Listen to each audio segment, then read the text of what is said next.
I married a stranger to save my family's empire. On our wedding night, I was ready to hate her. Instead, I found something that terrified me more than bankruptcy ever could. Someone who saw right through me. This is the story of Adrian Caldwell, a billionaire who thought he'd bought himself a convenient wife, only to discover he'd trapped himself in something far more dangerous than any business deal. Before we dive in, hit that like button and drop a comment telling me what city you're watching from. I want to see how far this story travels. Now, let's begin where it all started to fall apart. The Caldwell estate stood like a monument to old money and older secrets, its stone facade catching the last rays of November sunlight as 200 guests filed out into the Connecticut cold. Adrian Caldwell watched them go from a third-floor window, his reflection ghosting across the glass. 32 years old, impeccably dressed, and utterly hollow. His wedding day. The words tasted like ash. Mr. Caldwell. His assistant Marcus appeared in the doorway, tablet in hand, ever efficient. The last of the guests are departing. Your Mrs. Caldwell is in the bridal suite. Adrian's jaw tightened. Don't call her that. Sir, she's a transaction, Marcus, a very expensive solution to a very expensive problem.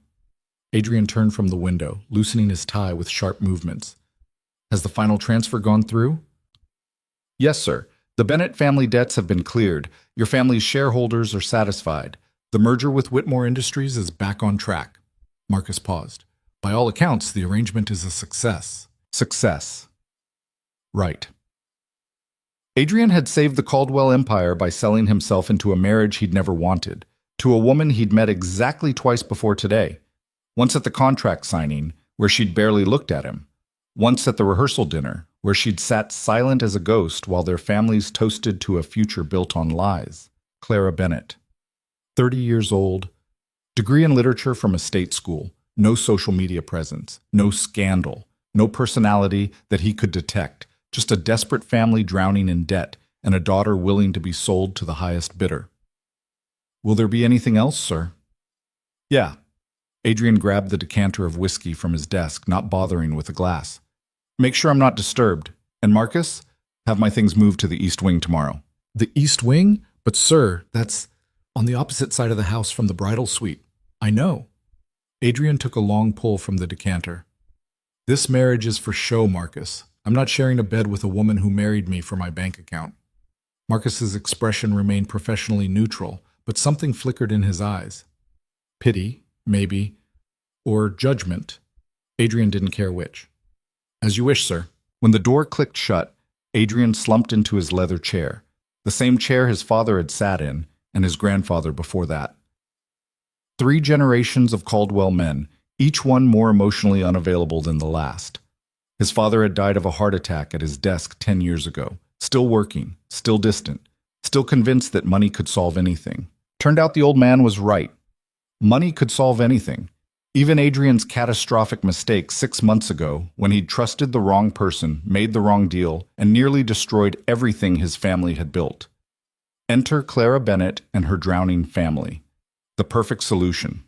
A marriage that satisfied the board, impressed the shareholders, and required absolutely nothing from Adrian except a signature and a performance. He should go to her, play the dutiful husband for at least one night. But the thought of it, of pretending to want this, to want her, made his skin crawl. Another pull of whiskey, then another. The knock on his door came an hour later, soft and hesitant. Mr. Caldwell? Not Marcus. Her. Adrian? He didn't answer. Maybe she'd give up, go away, accept that this was how it would be. The door opened anyway. Clara stood in the doorway, still wearing her wedding dress, a simple ivory gown that probably cost more than her family's house. Someone had taken down her hair. It fell past her shoulders in dark waves. Without the harsh updo and heavy makeup from the ceremony, she looked younger, uncertain, afraid. You can't just hide in here all night, she said quietly. Watch me. Adrian didn't bother turning around. Go to bed, Clara. Play the blushing bride tomorrow for the photos. That's all this is. Silence. He expected her to leave. Instead, she stepped into the room and closed the door. I need to say something. Her voice was steadier now, though he could hear the tremor underneath. And you're going to listen. I don't recall asking for your opinion on anything. You didn't. You haven't asked me anything, actually. Not during the contract negotiations, not during the ceremony, not now. She moved closer. He could see her reflection in the window, arms wrapped around herself. You've decided who I am without ever speaking to me. I know who you are. Adrian finally turned to face her. You're the woman who signed her name on a contract that traded a marriage for debt relief. You're the daughter who let her family auction her off to the richest bidder. You're someone who didn't have a choice. Her voice cracked. Just like you. That stopped him. Clara's eyes, brown, he noticed for the first time, deep brown with flecks of amber, were bright with unshed tears. But there was something else there too. Anger, real burning anger. You think I wanted this? She continued. You think I dreamed about marrying a man who looks at me like I'm something he scraped off his shoe? My father had 6 months to live and medical bills that would have bankrupted us 3 times over. My mother works 2 jobs and still can't make rent. My sister is 19 and brilliant and deserves to go to college without drowning in debt. Her voice rose.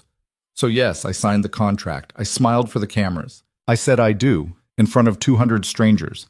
But don't you dare assume I'm happy about it. Adrian stared at her. In all his imagining of this moment, he'd never considered that she might be as trapped as he was. Your father, he said slowly. The contract didn't mention terminal pancreatic cancer, stage 4. Your lawyers did their research, I'm sure, but apparently terminal illness doesn't merit a line item. Clara's laugh was bitter. He has the best care now, thanks to your money. He might even make it to Christmas. So I guess I should thank you for that. You don't sound very grateful. Because I'm not a charity case, Adrian, and I'm not a gold digger. I'm just... She trailed off, looking away. I'm just tired. The fight went out of her as quickly as it had appeared. Her shoulders sagged. She looked impossibly small in that enormous dress, like a child playing dress-up. Something shifted in Adrian's chest, something uncomfortable. Why did you come here? He asked, his voice quieter now. Because we're married. She met his eyes again. And I thought maybe, before we spend the rest of our lives avoiding each other, we could at least be honest. Just once. Honest. The word felt foreign in his mouth. The Caldwell family didn't do honest. They did strategic. They did profitable. They did whatever was necessary to maintain the empire. Yes. Clara took a breath. I'll go first. I'm terrified. I'm angry. I miss my old life, even though it was falling apart. I hate that I had to do this, and I hate that you clearly hate that you had to do this. But we're here now, and we can either make each other miserable, or we can... Paused. I don't know. Find some kind of middle ground. Adrian studied her. Really looked at her, maybe for the first time. The exhaustion in her eyes. The way she held herself, like she was expecting him to lash out. The small scar on her left eyebrow. The ink stain on her ring finger, barely visible. You write, he said. She blinked. What? There's ink on your hand. You're a literature major. You write. A faint blush crept up her neck. Yes, I teach English at a community college. Taught. I had to quit before the wedding. Why? Your PR team said it didn't fit the image. Her voice went flat. A Caldwell wife doesn't work. She manages charities and attends galas and looks pretty. That's bullshit. Clara's eyebrows rose. You're the one who hired the PR team. They're fired. Adrian made a mental note to call Marcus in the morning. If you want to teach, teach. She looked genuinely surprised. Really? This marriage is a business arrangement, Clara, but I'm not a tyrant. He set down the whiskey decanter, suddenly aware of how much he'd drunk. You want honesty? Fine. I'm going to be honest too. He crossed the room until he was standing close enough to see the gold flecks in her eyes, close enough to smell her perfume, something light and floral that didn't match the heavy, expensive scent his PR team had probably chosen. I don't trust you, he said bluntly. I don't trust anyone. The last person I trusted cost me $200 million and nearly destroyed my family's company.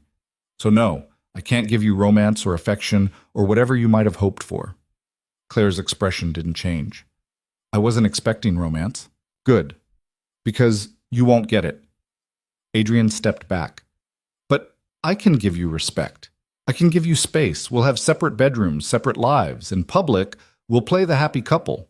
The board needs to believe this is real. The shareholders need to be satisfied, but in private, he gestured between them. This is a partnership, professional, distant, clean. Clean, she repeated softly. Unless that's not acceptable to you. For a long moment, Clara said nothing. Then she nodded. It's acceptable. She turned toward the door, then paused. For what it's worth, Adrian, I don't trust you either. You're right. We're both trapped. But at least we can be trapped honestly. She left without waiting for a response.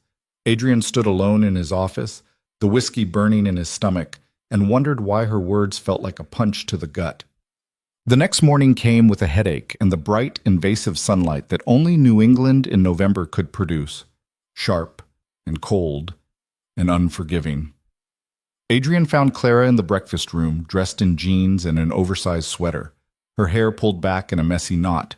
She looked nothing like the bride from yesterday. She looked normal, real. Coffee? She offered, not looking up from her book. Black. She poured him a cup without comment and slid it across the table. Her own cup sat half empty beside a plate of untouched toast. Adrian sat down, studying her over the rim of his cup. You're up early. Couldn't sleep. Your house is loud. Loud? It creaks. And there are clocks everywhere. And at 3 a.m., the heating system sounds like a dying whale. She finally looked at him, and there was the ghost of a smile on her lips. Also, the bed is the size of a small country. I kept waking up thinking I'd fallen off.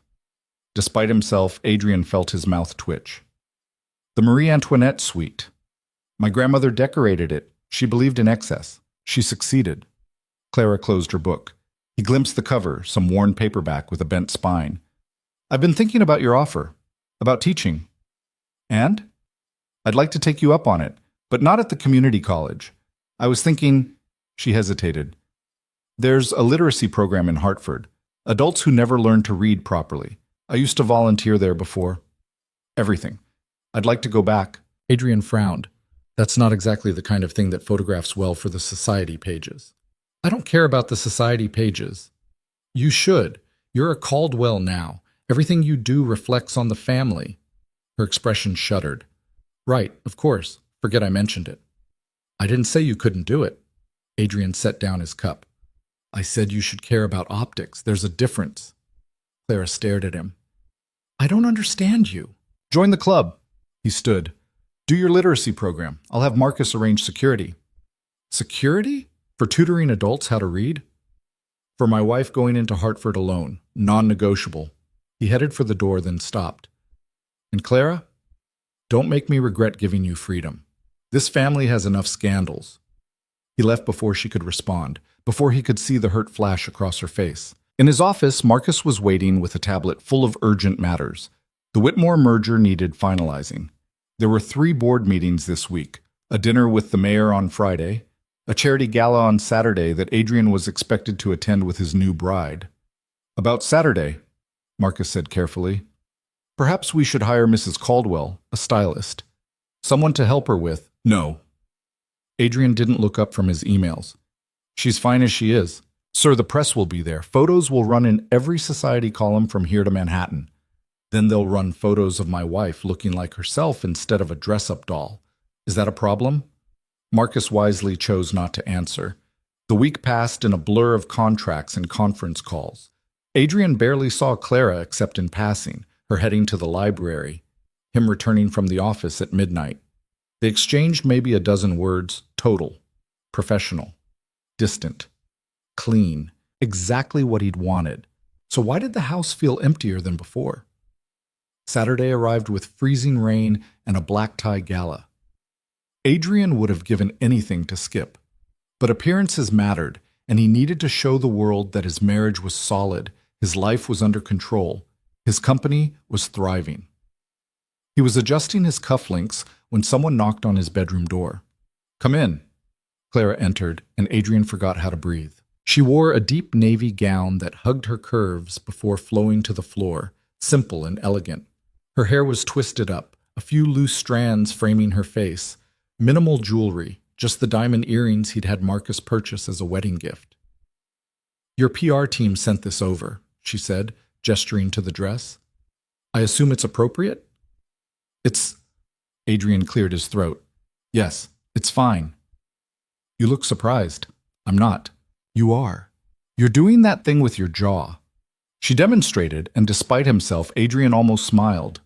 I don't do a thing with my jaw. You absolutely do. Whenever you're caught off guard, you... She stopped. Sorry, I've been observing. It's a writer thing. You've been observing me? Pink colored her cheeks. We live in the same house. It's hard not to notice things. Adrian grabbed his jacket, suddenly needing to move. The car's waiting. We should go. The gala was being held at the Whitmore estate, a sprawling mansion that made even the Caldwell house look modest. Crystal chandeliers, ice sculptures, a string quartet playing Vivaldi. Everyone who was anyone in Connecticut society had turned out. Adrian felt Clara tense beside him as they entered. Stay close, he murmured. These people are vultures. Comforting. They made it approximately 15 feet before being intercepted by Victoria Whitmore, the matriarch of the Whitmore dynasty and the most terrifying woman Adrian had ever met. Adrian, darling, she air-kissed both his cheeks. And this must be the mysterious Mrs. Caldwell. How quaint. Clara's hand tightened on his arm, but her smile never wavered. Mrs. Whitmore, thank you for having us. Of course, dear. Though I must say, your wedding was rather rushed, wasn't it? One might almost think... Victoria's eyes gleamed with malice. Well, I'm sure there's a perfectly reasonable explanation. Adrian felt his temper spike, but before he could say something that would make headlines, Clara laughed. You're absolutely right, Mrs. Whitmore. It was rushed. She leaned in conspiratorially. Between you and me, Adrian was so eager to marry me that he wouldn't wait for a proper engagement. Isn't that sweet? Victoria's smile froze. Score 1 for Clara. As they moved deeper into the crowd, Adrian bent his head. Eager to marry you? Really? Would you prefer I told her the truth? That we're both prisoners in a very expensive arrangement? Point taken. The night wore on. Adrian introduced Clara to board members, business partners, and social climbers. She handled each introduction with surprising grace, never stumbling, never betraying the fact that 3 weeks ago she'd been teaching freshman composition instead of schmoozing with billionaires. But he noticed the small things. The way her smile tightened when women looked through her instead of at her. The way her shoulders tensed when men let their eyes linger too long. The way she stayed close to him like he was her only safe harbor in a shark-filled sea. It shouldn't have mattered. This was the arrangement. Public appearances, private distance. But when Richard Ashford, a board member with a reputation for inappropriate behavior, cornered Clara by the bar and put his hand on her waist, something in Adrian snapped. Ashford. Adrian materialized beside them. My wife and I need to discuss something. Excuse us. Adrian, we were just chatting. Now. His tone left no room for argument. Richard stepped back, hands raised in mock surrender. Clara allowed Adrian to guide her away, through the crowd, out onto a balcony that overlooked the frozen gardens. Are you okay? Adrian asked. Clara blinked at him. I'm fine. He was just being friendly. Friendly? Adrian's laugh was harsh. Richard Ashford has 3 harassment settlements that the company paid to make go away. He wasn't being friendly. Oh. Clara wrapped her arms around herself against the cold. I didn't know. Why would you? You've been thrown into this world with no warning, no preparation. Adrian shrugged off his jacket and draped it over her shoulders. That was my fault. I should have briefed you. You're not responsible for briefing me on every predatory board member. Actually, as your husband, I am. The word hung between them. Husband. For the first time, it felt real. Clara pulled his jacket tighter around herself. Thank you for intervening. Don't thank me, just... Adrian ran a hand through his hair. Stay away from Ashford, and Thompson, and Berkshire for that matter. Anyone else I should add to my avoid-at-all-costs list? Probably half the men in there. He leaned against the balcony railing. Welcome to high society, Clara. It's exactly as ugly as you imagined. She was quiet for a moment, her breath misting in the cold air. Then, is this what your whole life has been like? More or less. That's... She shook her head. I'm sorry. For what? That you grew up thinking this was normal, that people are commodities, that trust is a weakness. Adrian stiffened. I never said... You didn't have to. Clara turned to face him fully. You're the loneliest person I've ever met, Adrian. And the saddest part is, I don't think you even realize it. The words hit like a physical blow. Adrian wanted to argue, to defend himself, to retreat behind his walls. Instead, he heard himself say, "My mother left when I was 8. Clara's eyes widened, but she didn't speak. Just left. One day she was there, the next she was gone. My father told everyone she'd gone to a spa in Switzerland. The truth was she'd run off with her tennis instructor." Adrian's laugh was bitter. Very cliché, very scandalous, very much not the Caldwell way. Adrian, my father never recovered. He threw himself into work, into building the empire bigger, stronger. He barely spoke to me except to criticize. Every report card, every achievement, every failure, it was never enough. Adrian stared out at the frozen gardens. He died at his desk, literally worked himself to death. I was 22. The company nearly collapsed. I had to drop out of business school and take over. That's too much for anyone to carry alone. I didn't have a choice. Caldwells don't get to be weak. We don't get to fail. We survive. We conquer. We win. He finally looked at her. So yes, Clara, this is my whole life. This has always been my life. Tears shimmered in her eyes. That's awful. It is what it is. No. She reached out, hesitated, then placed her hand over his. It's what it was. It doesn't have to be what it is now. Her hand was warm against his cold skin, small but steady. Adrian should pull away, should remind her of their arrangement, professional, distant, clean. Instead, he turned his hand over and laced his fingers through hers. We should get back, he said quietly. People will talk. Let them talk. But she didn't move, didn't let go. They stood like that for a long moment, two strangers tied together by contract and circumstance, holding hands in the freezing Connecticut night. When they finally returned to the ballroom, something had shifted. Adrian found himself staying closer to Clara, his hand on the small of her back as they navigated the crowd. Proprietary, yes, but also protective. Clara, for her part, seemed more relaxed. She even laughed, genuinely laughed, at something the mayor's wife said. The sound did something strange to Adrian's chest. At midnight, they made their excuses and left. In the car, Clara kicked off her heels and sighed. My feet are going to hate me tomorrow. You did well tonight, Adrian said. I survived, you mean? No, you thrived. He meant it. Victoria Whitmore looked like she wanted to murder you. That's the highest compliment she can give. Clara laughed, soft and surprised. Is that really the metric for success in your world? Absolutely. They rode in comfortable silence for a while. Then Clara said, Thank you for telling me about your mother, your father. I know that couldn't have been easy. It wasn't. Adrian watched the dark trees blur past. I don't usually... I know. She shifted in her seat to face him. Can I tell you something? Something I haven't told anyone? Of course. I'm a coward.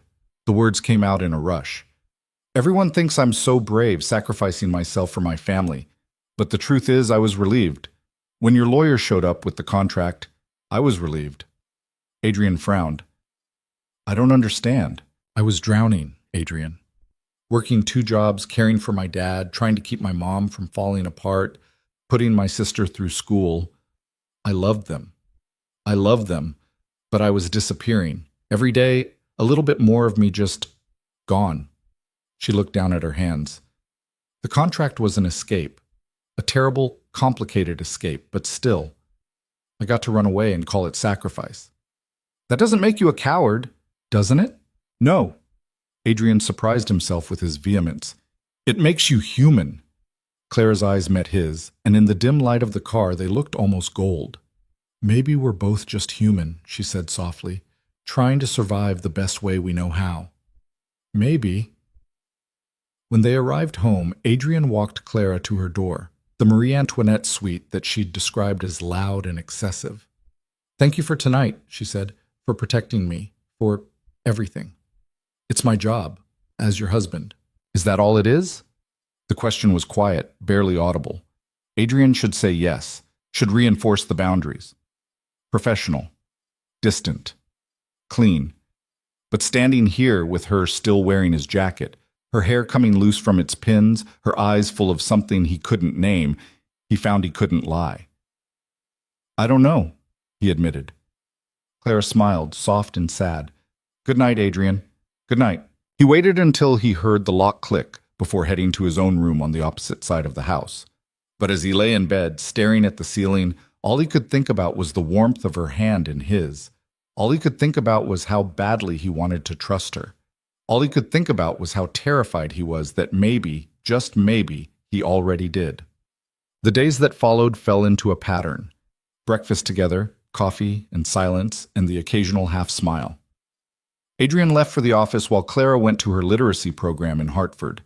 They'd have dinner together sometimes, trading small stories about their days. Nothing deep, nothing dangerous. But the walls between them were crumbling, brick by brick. Clara started leaving books around the house. Novels, poetry collections, dog-eared paperbacks that she'd clearly read a dozen times. Adrian found himself picking them up, reading passages she'd underlined, trying to understand what spoke to her. Adrian, in turn, started explaining his work. The deals, the negotiations, the chess game of corporate warfare. Clara listened with genuine interest, asking questions that were smarter than half his board members. 2 weeks after the gala, Adrian came home to find Clara in the library, surrounded by papers, her hair a mess and ink on her cheek. "What's all this?" he asked. She looked up, startled. "Oh, I didn't hear you come in." She gestured at the chaos. "I'm trying to write. An actual story, not just lesson plans. Can I read it?" "God, no, it's terrible." "I doubt that." "You don't know that. You've never read anything I've written." "Then let me." Clara bit her lip, then handed him a few pages. "Be gentle. My ego is fragile." Adrian sat down and read. It was a story about a girl who made a deal with a witch, freedom in exchange for her voice. The prose was clean, evocative, the emotion raw and real.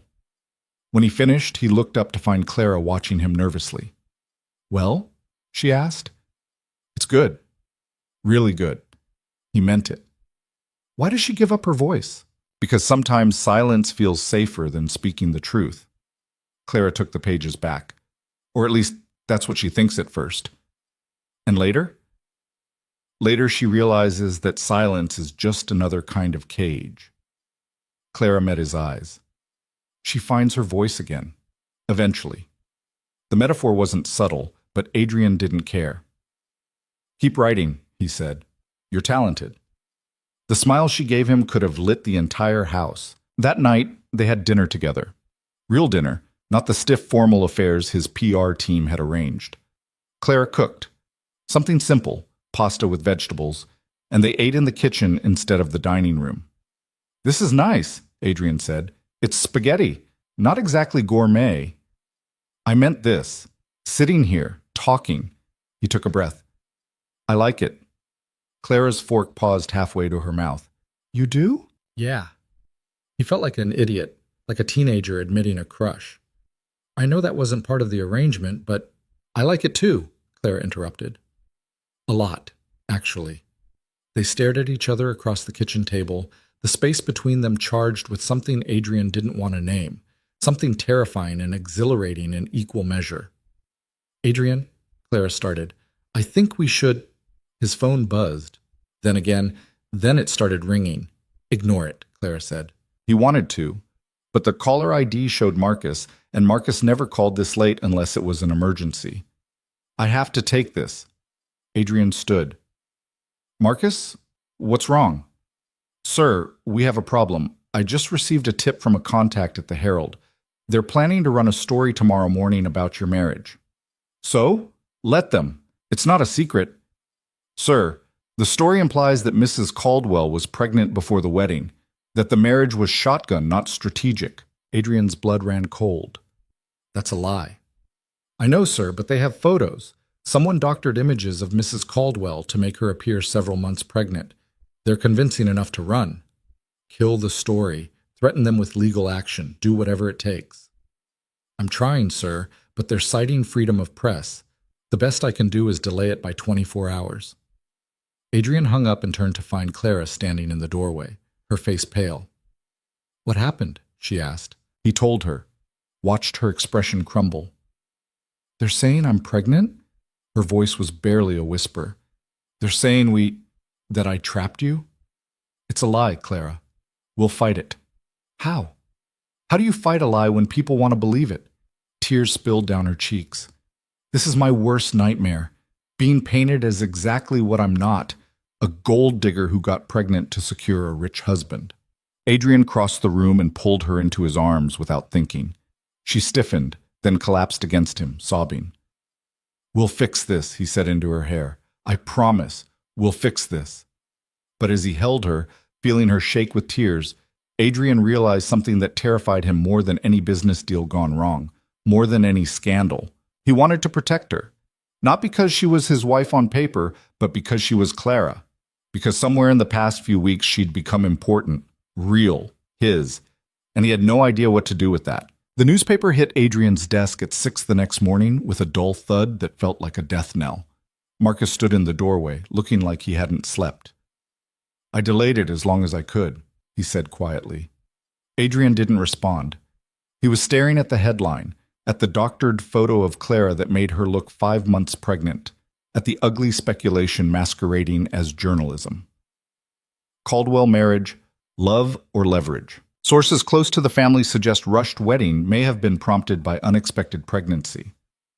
It's already trending on social media, Marcus continued. The PR team is working on a response, but what? Adrian's voice was dangerously calm. But people love a scandal? But the truth doesn't matter as much as a good story? Sir, Mrs. Caldwell is... Where is she? In the library. She's been there since 5. I don't think she slept. Adrian was already moving, taking the stairs 2 at a time. He found Clara exactly where Marcus said she'd be, sitting on the floor surrounded by newspapers and her laptop, her eyes red-rimmed. They're calling me a whore on Twitter, she said without looking up. Creative variations, actually. Some I've never even heard before. Clara, don't. She held up a hand. Don't tell me it'll blow over. Don't tell me people will forget. My students are reading this. My colleagues. My family. Her voice cracked. My father is dying, and instead of spending time with him, he's reading lies about how his daughter trapped a billionaire with a pregnancy that doesn't exist. Adrian knelt beside her. We'll sue. We'll get retractions. It won't matter. Clara finally looked at him, and the devastation in her eyes hit him like a punch. The retraction will be page 12 in 6-point font. The lie is front page, 48-point bold. That's how this works, right? The truth is boring. The scandal sells. She wasn't wrong. Adrian had seen it happen a dozen times to other families, other companies. He'd never cared before because it had never been his problem. Now it was Clara's problem, which somehow made it his. What do you need? He asked. I need to disappear. I need to not exist for a while. She laughed bitterly. But that's not exactly an option, is it? I'm Mrs. Adrian Caldwell now. I'm public property. You're not property. You're a person. Am I? Because right now I feel like a headline, a rumor, a cautionary tale about what happens when poor girls reach above their station. Adrian wanted to argue, but everything she was saying was true. The world they lived in was ugly and unfair, and he'd been insulated from it by money and power and a last name that opened every door. Clara had none of those protections. She was vulnerable in ways he'd never had to be. Come with me, he said suddenly. What? Pack a bag. We're leaving. Adrian, we can't just... Watch me. He stood, pulling out his phone. Marcus, prep the jet. We're going to the lake house. Yes, now. Cancel everything for the next week. Clara scrambled to her feet. You have board meetings. The Whitmore merger can wait. You need to breathe, Clara. So we're going somewhere you can do that without cameras and reporters and Twitter mobs. He looked at her. Unless you'd rather stay here and read more creative insults? For the first time that morning, something flickered in her eyes that wasn't despair. You'd really cancel everything? Just like that? Just like that? Why? Because you're drowning and I can't watch it happen. Because somewhere in the past few weeks, you stopped being an arrangement and became someone I actually give a damn about. Because the thought of you hurting makes me want to burn down the entire Herald building. Because you're my wife, he said instead. And that means something. The flight to the Adirondacks took less than 2 hours, but it felt like crossing into a different world. The lake house was actually a sprawling cabin that Adrian's grandfather had built in the 50s, back when the family fortune was new and rough around the edges. It sat on 50 acres of private land surrounded by pine trees and silence. Clara stood on the deck, wrapped in one of Adrian's jackets, staring out at the frozen lake. "It's beautiful," she said softly. "It's quiet." Adrian joined her at the railing. "No cell service, no internet. No one knows we're here except Marcus. So we're hiding. We're regrouping."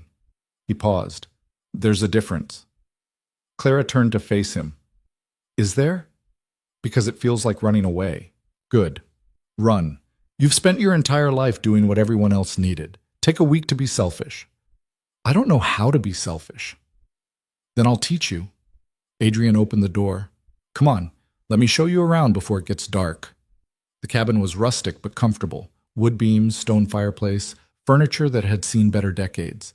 Adrian's grandmother had decorated it with an eye toward coziness rather than elegance, and it showed in the mismatched quilts and faded photographs. "This is your family?" Clara picked up a framed photo of a young couple with a baby. "My grandparents. And my father, I think. He couldn't have been more than a year old. They look happy." They were, before money changed everything. Adrian took the photo from her, studying it. "My grandfather started with nothing, built the company from the ground up. My grandmother supported him through all of it. They were partners." "What happened?" "Success. It's poison if you're not careful. Changes people. Changes relationships." He set the photo down. "By the time I was born, they barely spoke. My grandmother spent most of her time here. My grandfather died at his desk, just like my father. Family tradition, apparently." Clara touched his arm gently. "That won't be you." "How do you know?" "Because you're here. Because when you had to choose between a board meeting and a person, you chose the person." She smiled. "That already makes you different." Adrian wanted to believe her, wanted to believe he was capable of being something other than what 3 generations of Caldwell men had been, but wanting and being were 2 different things. That first night they made dinner together, or rather Clara cooked while Adrian tried to help and mostly got in the way. "You really can't cook," she observed, rescuing a pot from his attempt at boiling water. "I have people for that." "You had people. Right now you have me, and I'm not going to do everything while you sit there looking decorative." "Decorative?" "It's the jawline, very distracting." She handed him a knife and cutting board. "Chop these vegetables. Try not to lose a finger." Adrian stared at the pile of carrots and peppers. "How small?" "Does it matter? We're making soup, not performing surgery." "I'm a Caldwell. We perform surgery on everything." Clara laughed, really laughed, and the sound filled the kitchen in a way that made Adrian's chest tight. They ate on the couch in front of the fire, bowls balanced on their knees, the only light coming from the flames and the moon reflecting off the frozen lake. "I forgot what quiet sounds like," Clara said. "In the city, there's always something, cars, sirens, people. Here it's just nothing." "Everything," she corrected. "Wind, trees, the house settling. It's like the world is breathing." Adrian watched her face in the firelight, the way the shadows played across her features. She looked younger here, softer, less guarded. "Tell me something about you that I don't know," he said. Clara raised an eyebrow. "You don't know most things about me." "Then start anywhere." She was quiet for a moment, thinking. Then, "I wanted to be a ballerina when I was 7.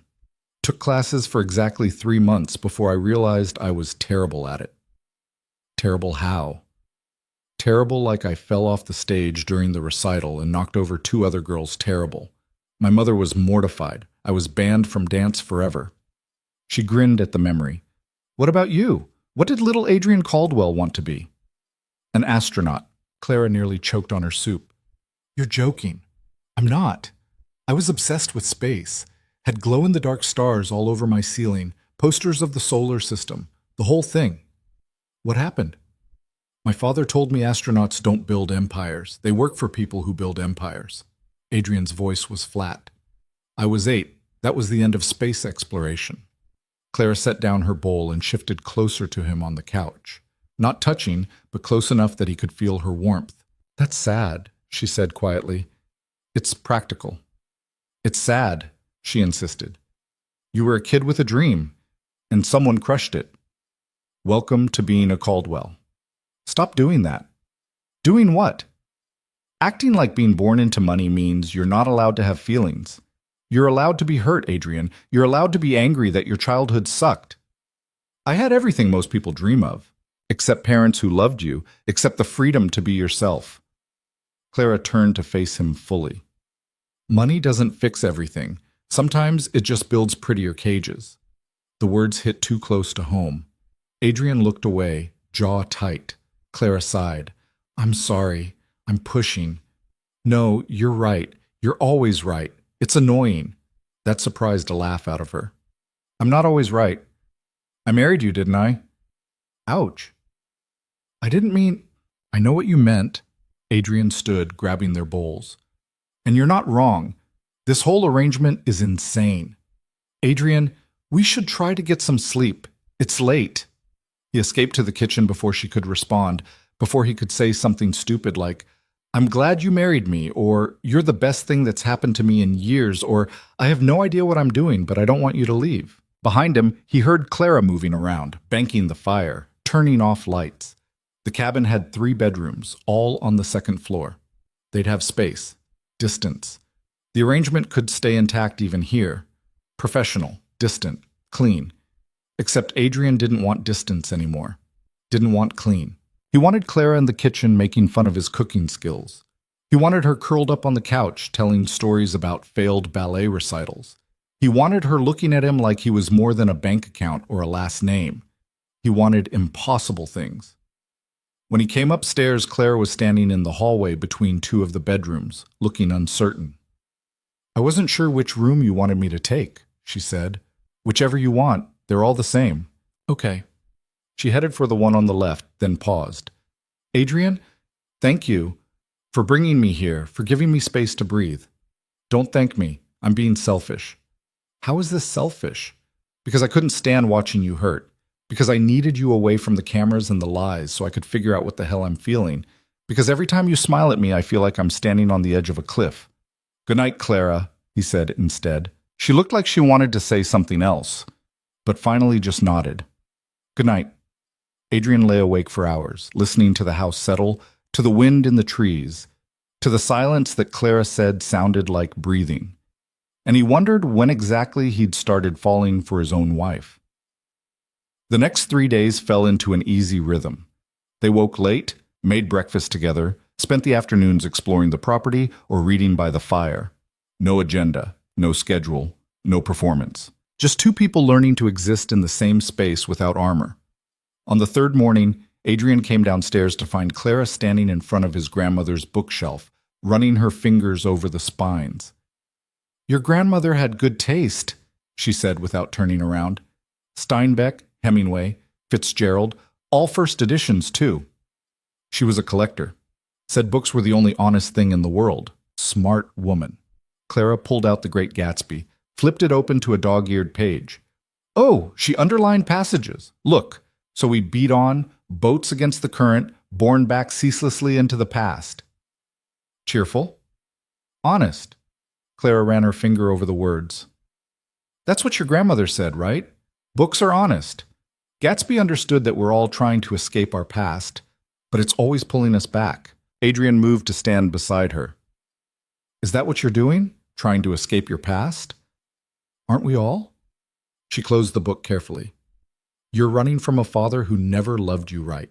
I'm running from a life where I was always too much or not enough, never just right. She looked up at him. Maybe that's why this arrangement works. We both needed an escape route. And now? Now I don't know. Clara's voice was barely a whisper. I came here thinking I knew exactly what this was. A transaction, a sex sacrifice, a means to an end. But you're not what I expected, Adrian. What did you expect? Someone cold. Someone cruel. Someone who would treat me like property. She set Gatsby back on the shelf. Instead, I got someone who makes me coffee the way I like it without asking. Someone who listens when I talk about my students. Someone who canceled board meetings to bring me to a lake house because I was drowning. Adrian's heart was hammering. Clara! I'm scared, she interrupted, because this wasn't supposed to be real. We had rules, boundaries. and I'm watching them dissolve, and I don't know how to stop it. I don't know if I want to stop it. You think I'm not scared? Adrian turned her to face him. You think I planned this?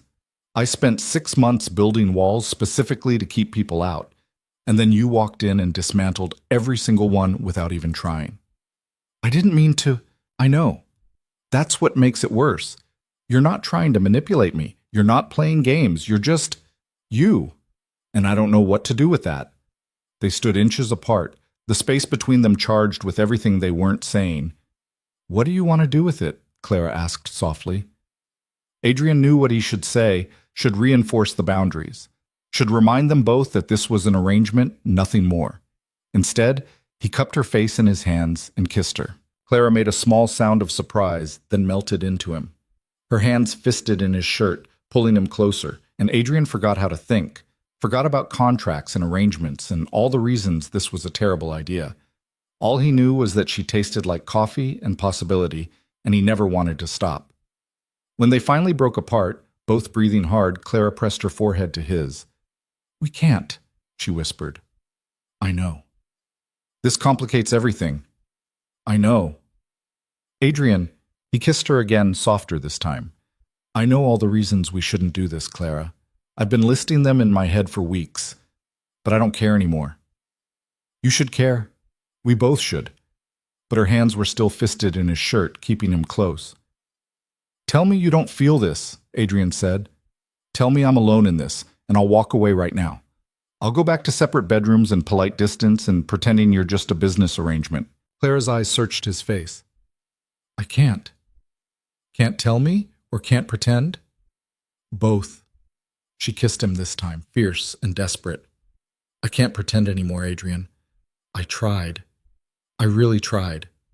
They stood there kissing in front of his grandmother's bookshelf while winter sun streamed through the windows, and Adrian felt something crack open in his chest. Something that had been locked away for so long he'd forgotten it existed. Hope. When they finally pulled apart again, Clara looked dazed. What do we do now? She asked. I have no idea. Adrian tucked a strand of hair behind her ear. I've never done this before. Done what? Cared about someone. Wanted someone to stay, not because of what they could give me, but because of who they are. He paused. It's terrifying. Join the club. Clara laughed shakily. I feel like I'm jumping off a cliff. If you're jumping, I'm jumping with you. That's either very romantic or very stupid. Probably both.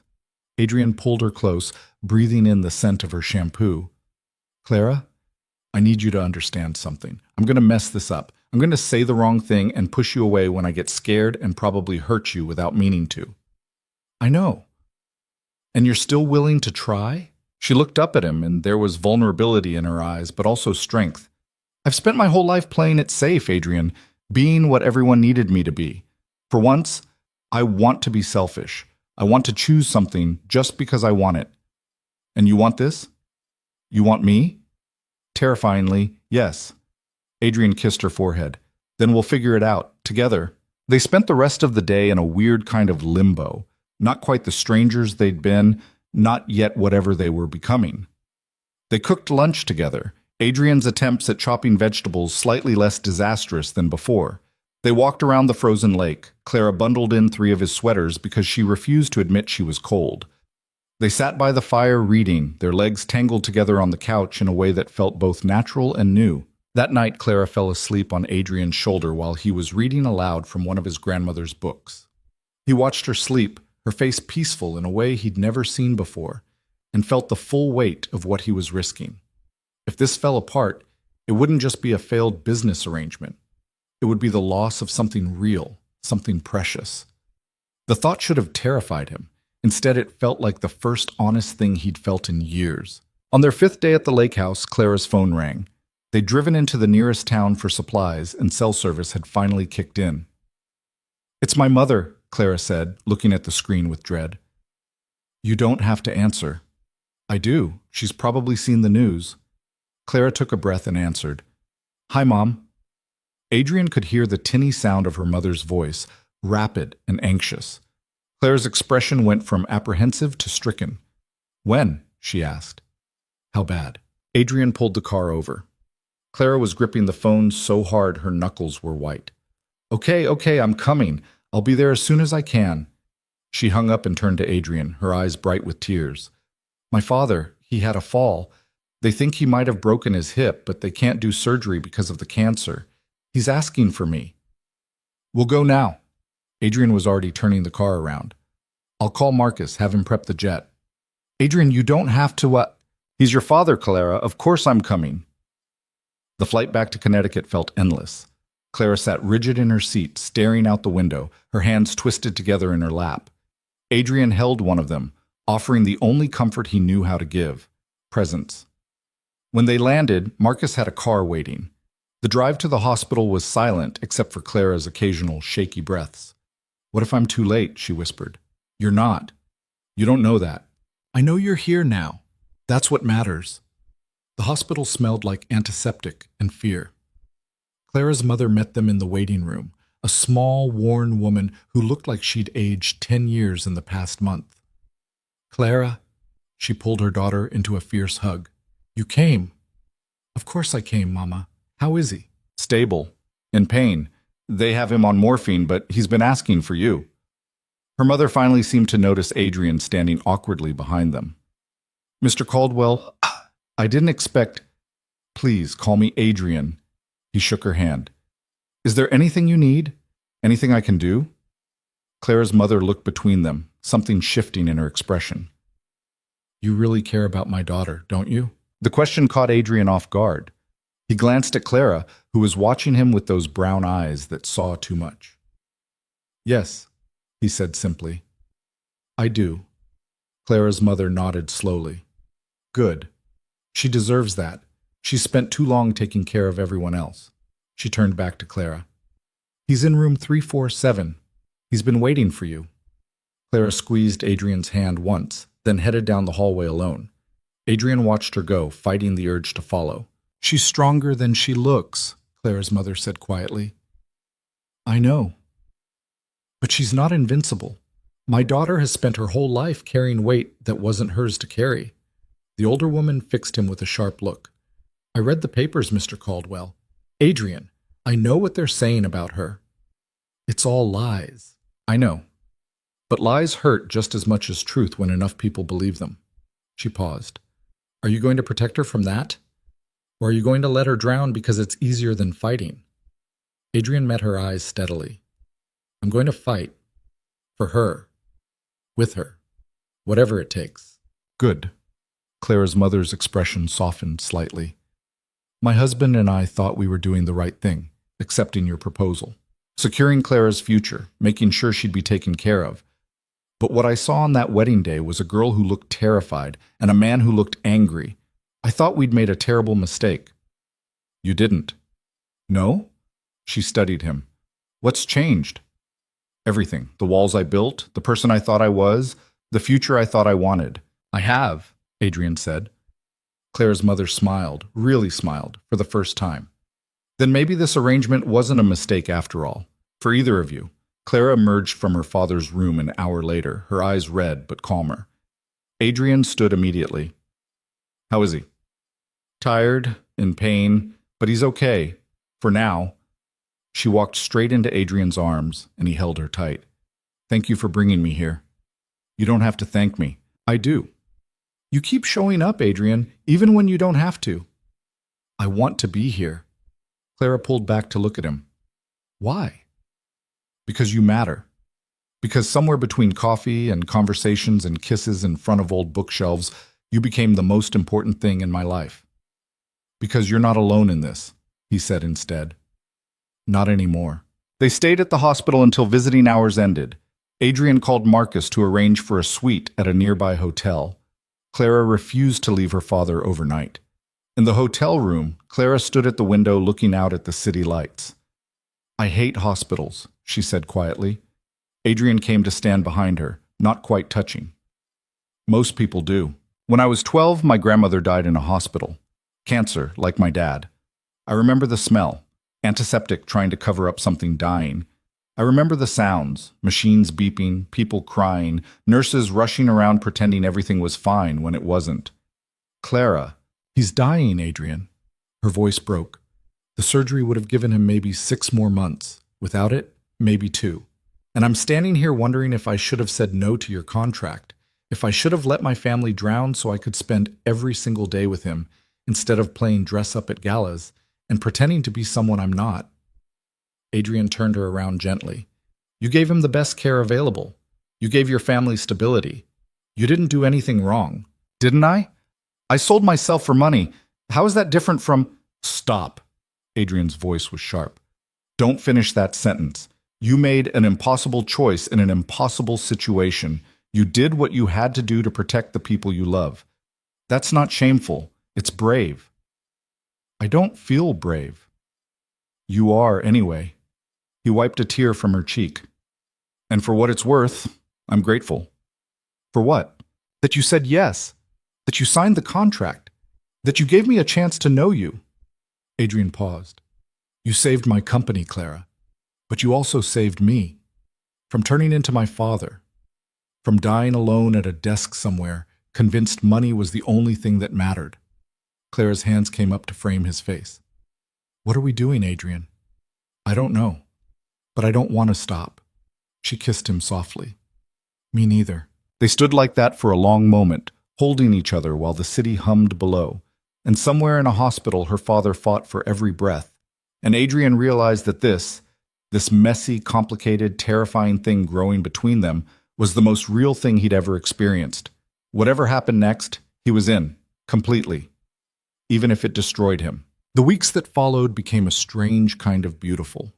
Clara split her time between the hospital and the Caldwell estate, and Adrian found himself restructuring his entire schedule around her. Board meetings got moved. Conference calls got delegated. For the first time in his adult life, work wasn't the center of his universe. Clara was. He'd show up at the hospital with coffee and food that wasn't from the cafeteria. Sometimes they'd sit with her father, who drifted in and out of consciousness but seemed to brighten when Adrian walked in. Other times they'd escape to the roof garden, stolen moments where they could just breathe. You don't have to be here every day, Clara said one evening as they watched the sun set over the city. I know. You have a company to run. Marcus has it handled. Adrian, he pulled her close, tucking her under his arm. Stop trying to push me away. I'm not going anywhere. Clara was quiet for a moment. Then, I'm not used to this. Used to what? Someone staying. Everyone leaves eventually. My mom worked 3 jobs when I was growing up. She was never home. My dad was there, but absent, too tired, too stressed. And every relationship I've ever had ended the same way. I get too intense, too much. People can't handle it. Adrian turned her to face him.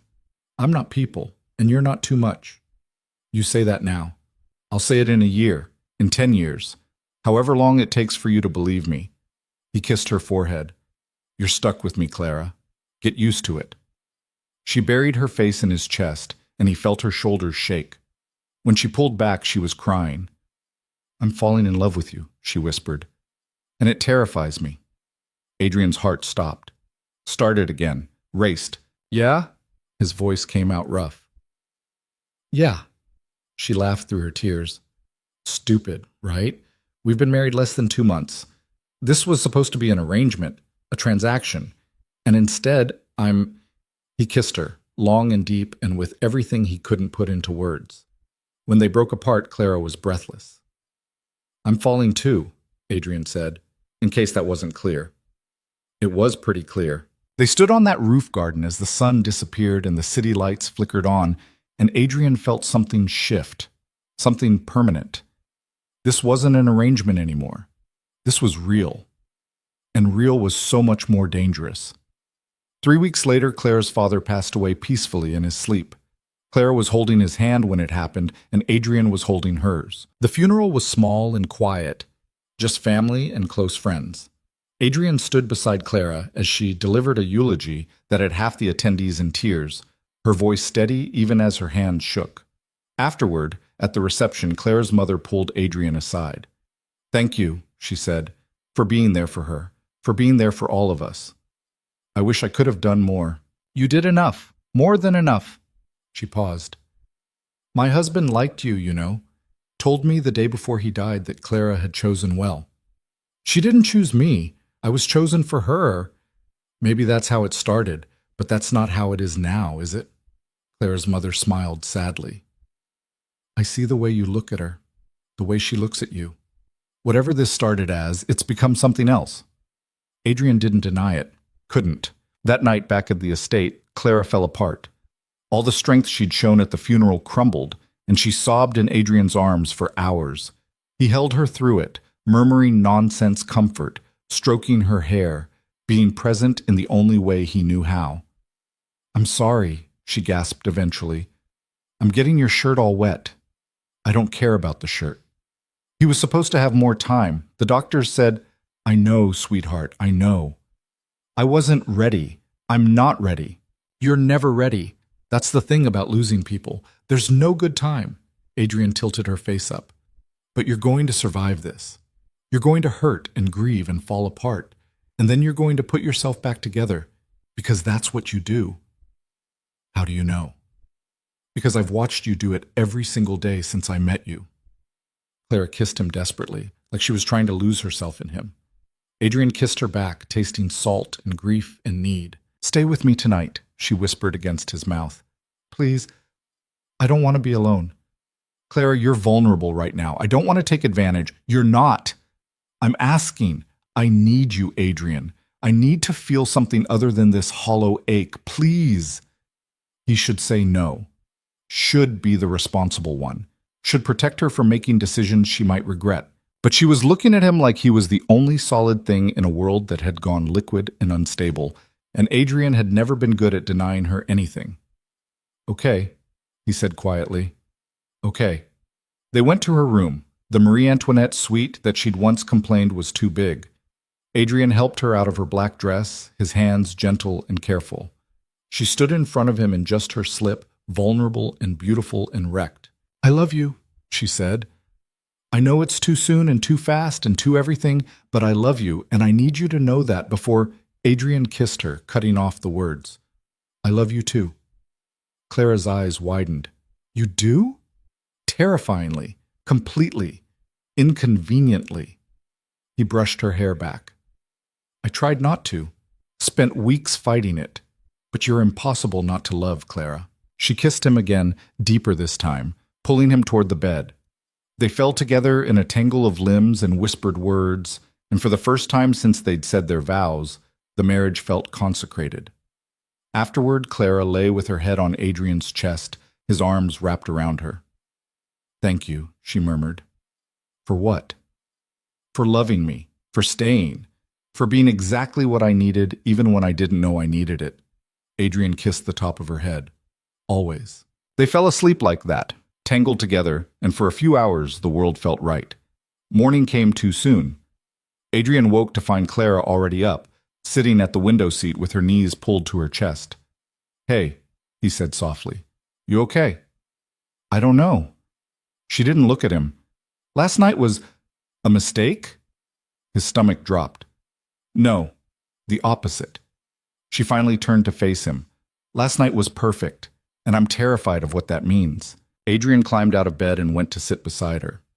Talk to me. We crossed a line. We can't uncross it. Do you want to? No. But I'm scared, Adrian. This went from an arrangement to something real so fast, and I don't know if we're ready for that. I don't know if we're ready either, but I know I don't want to go back to separate bedrooms and polite distance. He took her hand. Do you? Clara shook her head. No, I want this. I want you. But what if we're moving too fast? What if we crash and burn? Then we crash and burn together.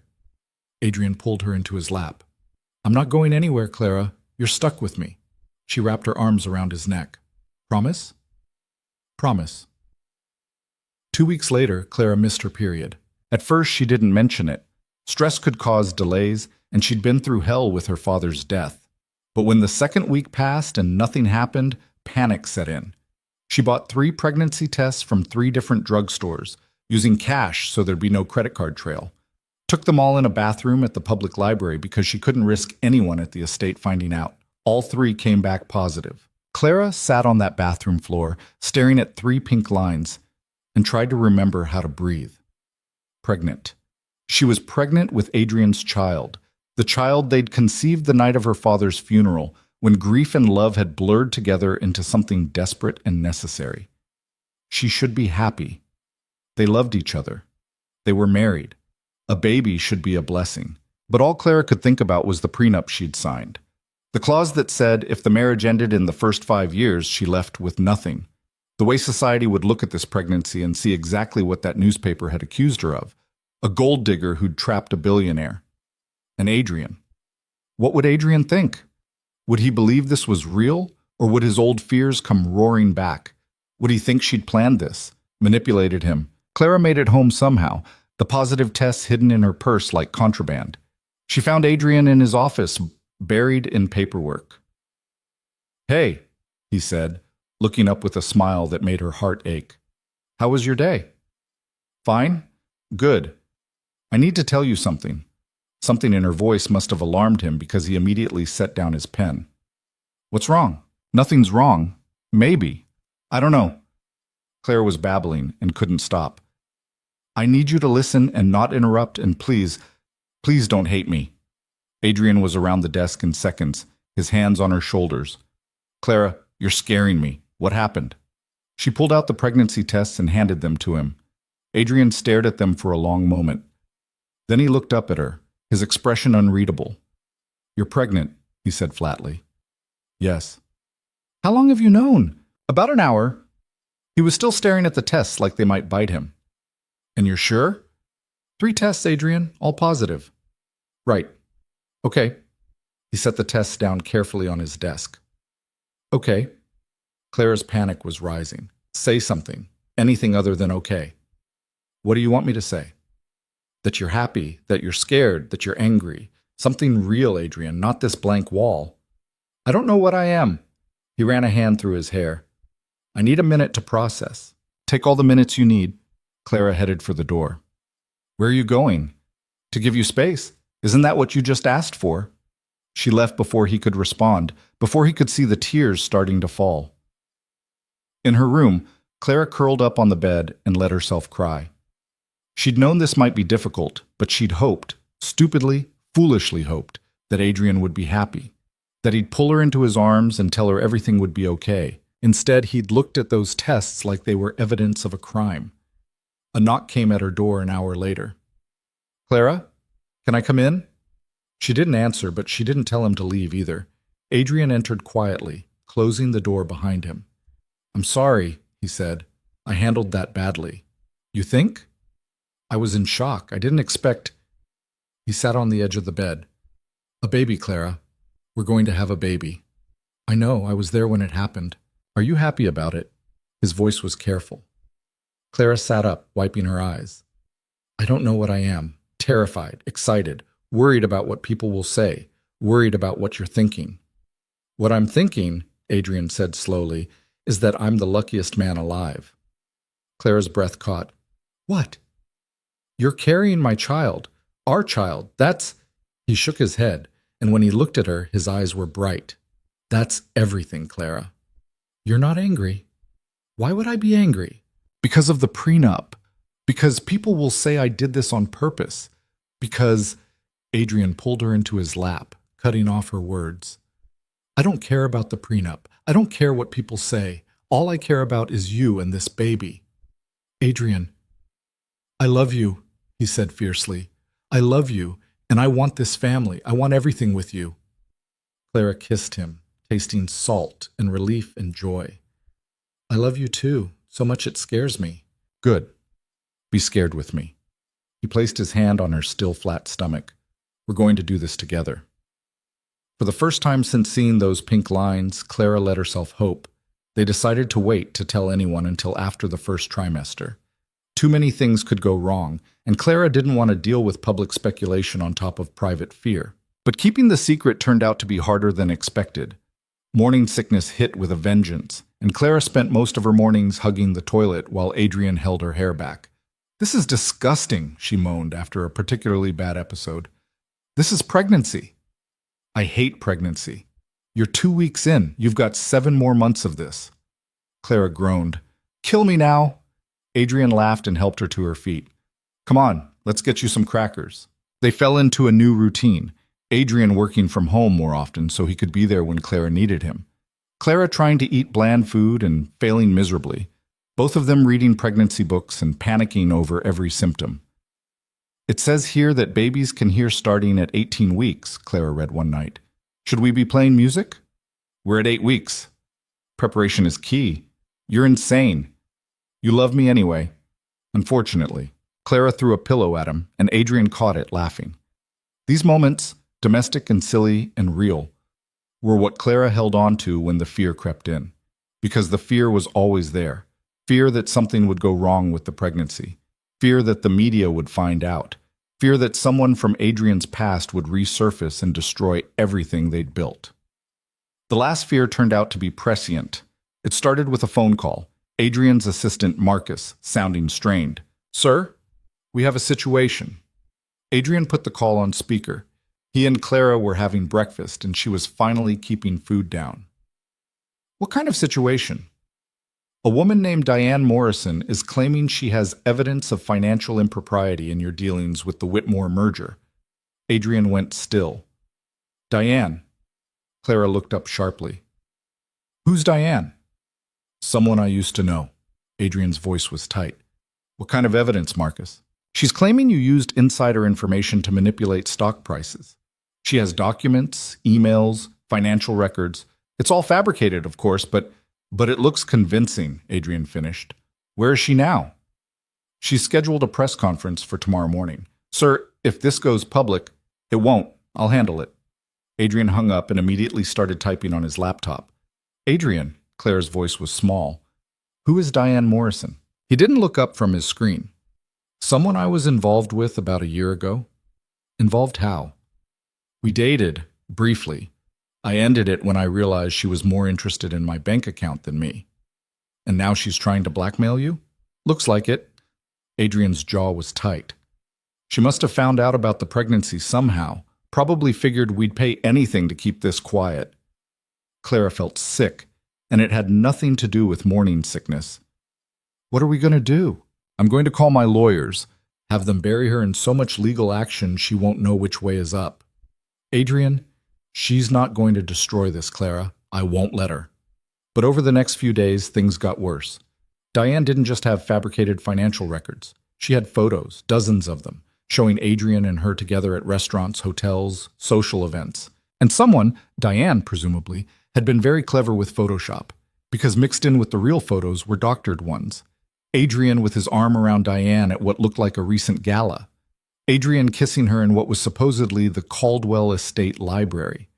Adrian and Diane in intimate situations that Clara knew couldn't be real because the dates were from after the wedding. The implication was clear. Adrian had been cheating on Clara with his ex-girlfriend throughout their entire marriage. It's fake, Adrian said for the 10th time, showing Clara the metadata on the files. Look, these photos were edited. None of this is real. I know. Clara did know. Logically, rationally, she knew, but doubt was an insidious thing. Do you? Adrian's voice was sharp. Because you're looking at me like you're not sure. I'm not looking at you anyway. You are. You're pulling back. I can feel it. Clara stood abruptly from the couch. I'm pregnant and exhausted and watching your ex-girlfriend try to destroy our lives. Forgive me if I'm not handling it perfectly. I'm not asking you to be perfect. I'm asking you to trust me. I do trust you. Then why do you flinch every time I touch you? Why do you look away when I try to talk about this? Because I'm scared, Clara's voice broke. I'm scared that there's some truth buried in all these lies. I'm scared that you're going to wake up one day and realize you made a mistake marrying me. I'm scared that this baby is the only thing keeping you here. Adrian looked like she'd slapped him. You think I'm with you because of the baby? I don't know what to think anymore. I love you, Clara. Not because you're pregnant. Not because of some arrangement. Because you're you. Are you sure? Because 3 months ago you hated me. You couldn't stand to be in the same room with me. And now suddenly you love me? How do I know this is real and not just what? Adrian's voice was dangerously quiet. Clara knew she should stop. Knew she was hurting him. But the fear and hormones and stress were a toxic combination, and the words kept coming. Not just you trying to be the man you think you should be. The good husband, the devoted father, What if you're just playing a role, Adrian? You don't mean that, don't I? You're so good at performing. You've been doing it your whole life. How do I know I'm not just another performance? Adrian stood slowly, his expression shuddered. If that's what you really think of me, then maybe we have bigger problems than Diane Morrison. He walked out, and Clara collapsed back on the couch, shaking. What had she just done? Over the next week, things deteriorated rapidly. Adrian threw himself into fighting Diane's accusations, barely sleeping, barely eating. Clara tried to apologize, tried to take back what she'd said, but Adrian was distant in a way he hadn't been since the early days of their marriage. Professional, distant, clean. The walls were back up, and Clara had no one to blame but herself. Then the second wave hit. More photos. These ones even more damning. Text messages between Adrian and Diane that were explicit and detailed. Financial records showing payments from Adrian to Diane that looked suspiciously like hush money. All of it fake. All of it convincing. Adrian's lawyers worked around the clock to prove the forgery, but the media had already run with the story. The headlines were brutal. Caldwell caught cheating. Billionaire's marriage a sham. Pregnant wife humiliated. Sources say Clara Caldwell devastated by husband's affair. Clara stopped reading after the first dozen articles. Stopped going online. Stopped answering her phone. She was drowning, and this time Adrian wasn't throwing her a lifeline, because Adrian was drowning too. The breaking point came on a Tuesday evening. Adrian came home late from a meeting with his lawyers, looking like he'd aged 10 years. He found Clara in the library, the same place they'd shared that first real conversation. "We need to talk," he said. Clara closed her book. "Okay." Adrian sat down across from her, and the distance between them felt like miles. "I know who's behind this," he said. "It's not just Diane. She's working with Richard Ashford." "The board member? The one who—" "Yeah, turns out he's been trying to force me out for months. Saw our marriage as an opportunity." Adrian's laugh was bitter. Diane was his plant. Everything. The photos, the text, the financial records. It's all part of a coordinated attack designed to make me look like an unfaithful, corrupt fraud. Clara felt sick. "Adrian, I'm so sorry. Are you?" He finally looked at her, and his eyes were empty. "Because you believed it. Maybe not consciously, but on some level, you believed I could do that to you. No. You said it yourself, Clara. You think I'm performing, playing a role, that none of this is real.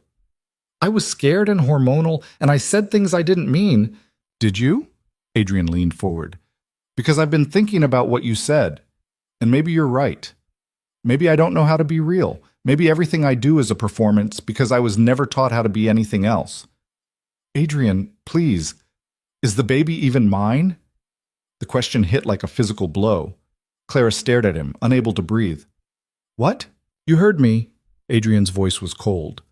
"Is the baby mine, or is this just another manipulation? Another way to secure your position?" Tears streamed down Clara's face. "How can you ask me that? How can I not?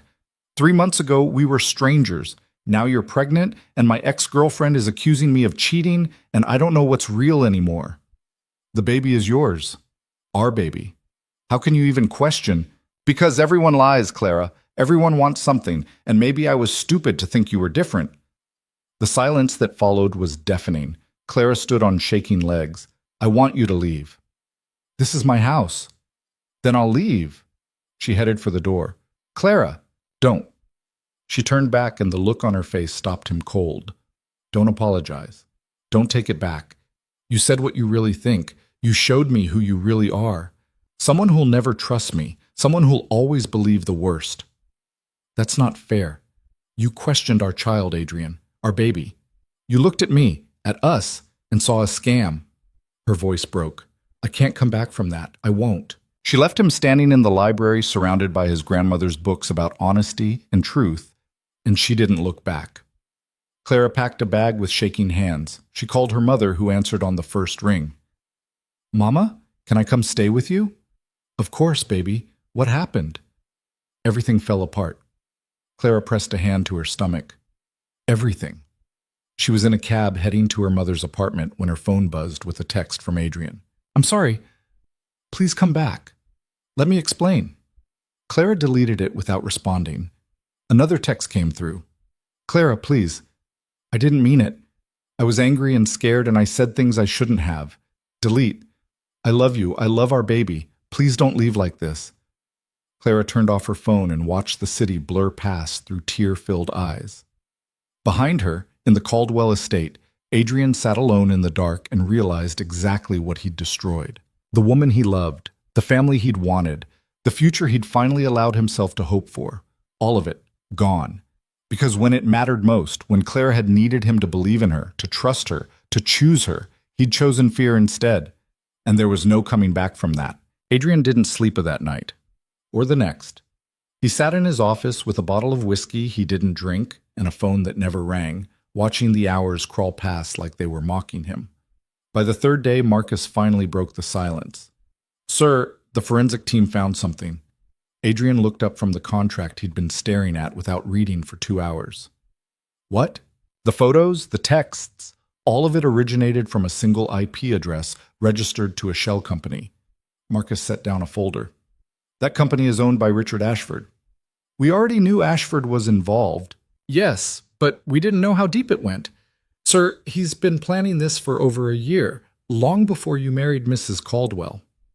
Marcus opened the folder.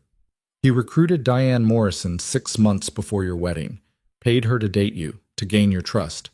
When that didn't work, he pivoted to this. Adrian felt something cold settle in his stomach. Keep going. Ashford's been embezzling from the company for 3 years, small amounts, carefully hidden. But when you took over the Whitmore merger, you inadvertently closed the loopholes he was using. He knew it was only a matter of time before an audit caught him. Marcus paused. Destroying your reputation was his way out. If he could force you to step down, install his own puppet CEO, he could cover his tracks. And Clara? The pregnancy rumors? A happy accident from his perspective. When the first scandal about her being pregnant before the wedding didn't stick, he must have decided to go bigger. Make you look like the villain instead. Adrian's hands clenched into fists. Do we have proof? Enough to bury him.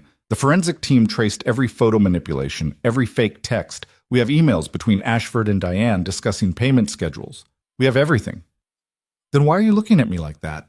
Marcus's expression was grave. Because even with proof, the damage is done, sir. The media ran with the cheating story. Your reputation has taken a hit, and Mrs. Caldwell, he trailed off. What about Clara?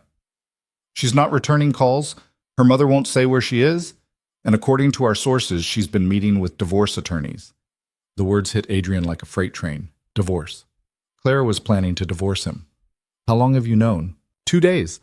I didn't want to tell you until we had concrete evidence about Ashford. I thought if you could prove your innocence, it wouldn't matter. Adrian stood abruptly. I accused her of lying about the baby, Marcus. I looked at the woman I love and questioned whether our child was mine. No amount of proof is going to fix that. Sir, find her. Adrian's voice was rough. I don't care what it takes. Find Clara. I need to talk to her. Marcus hesitated. With all due respect, sir, maybe you should give her space. Let things cool down. She's pregnant with my child and meeting with divorce lawyers. There is no cooling down. Adrian grabbed his jacket. Find her, Marcus. That's an order. It took Marcus 6 hours to track Clara down. She wasn't at her mother's apartment like Adrian had assumed. She was at a women's shelter in Hartford, volunteering with her old literacy program. Adrian found her in a classroom, teaching a group of women how to sound out words. She looked exhausted. There were dark circles under her eyes, and she'd lost weight she couldn't afford to lose. But when she smiled at one of her students, it was genuine. She didn't see him at first. Adrian stood in the doorway, watching her work, and felt his heart break all over again. This was Clara, the real Clara. Not the society wife or the suspicious gold digger or any of the roles people tried to force her into. Just a woman who cared about people, who wanted to make a difference, who led with her heart even when it got her hurt. And he'd destroyed her. When the class ended, Clara finally noticed him. Her expression went carefully blank. What are you doing here? We need to talk. I don't think we do. Clara started packing up her materials. Clara, please, just 5 minutes. You had 3 months, Adrian. 3 months to trust me, to believe in me, and when it mattered, you chose to believe a lie instead. She looked at him, and the pain in her eyes was unbearable. I don't have anything left to say to you. Then just listen, please. One of Clara's students, an older woman named Rosa, touched Clara's arm. You okay, honey? I'm fine, Rosa. Clara paused. This is my husband. Rosa looked Adrian up and down with the kind of assessment only someone who'd lived a hard life could give. This the one who made you cry? Rosa. Because if he is, I got a baseball bat in my car. Despite everything, Adrian almost smiled. I deserve the baseball bat. Rosa snorted. At least you're honest. She squeezed Clara's hand. I'll be right outside if you need me. When they were alone, Clara sat down heavily in one of the plastic chairs. Talk. You have 5 minutes. Adrian pulled out the folder Marcus had given him. Richard Ashford orchestrated everything. The photos, the texts, the accusations. All of it was fabricated to destroy me and cover up his own embezzlement. Clara didn't reach for the folder. I know. You know? Your assistant called my mother yesterday with proof. She told me everything. Clara's voice was flat. Congratulations. You were right to be paranoid. Someone was out to get you. Clara, does it feel good? Being vindicated? No. It feels like hell because I hurt you for nothing. Not for nothing. You hurt me because at your core you don't trust anyone. You never will. Clara finally looked at him. And I can't spend the rest of my life proving I'm not your mother. I can't keep reassuring you that I'm not going to leave, that I'm not using you, that I love you. I'm exhausted, Adrian. I know I messed up. You questioned our baby. Her voice broke. You looked at me carrying your child and wondered if I was lying. That's not a mess up. That's not a mistake you can apologize for. That's who you are. Adrian felt like his chest was caving in. You're right. You're absolutely right. I am paranoid and damaged and incapable of trusting people. My mother left. My father was emotionally absent. Every relationship I've ever had has been transactional, and when Diane's accusations came out, I defaulted to what I know: suspicion, fear, walls. I know your history, Adrian. I know you've been hurt, but I've been hurt too, and I didn't... Clara's hands went to her stomach. I'm carrying your baby. Doesn't that mean anything? It means everything. That's why I'm here, begging you to give me another chance. I can't. Clara, I can't keep breaking myself against your walls. I won't. She stood up. I'm filing for divorce. My lawyer says with the prenup and the circumstances, it should be quick. No. Adrian stood too. I'm not signing anything. You don't have a choice.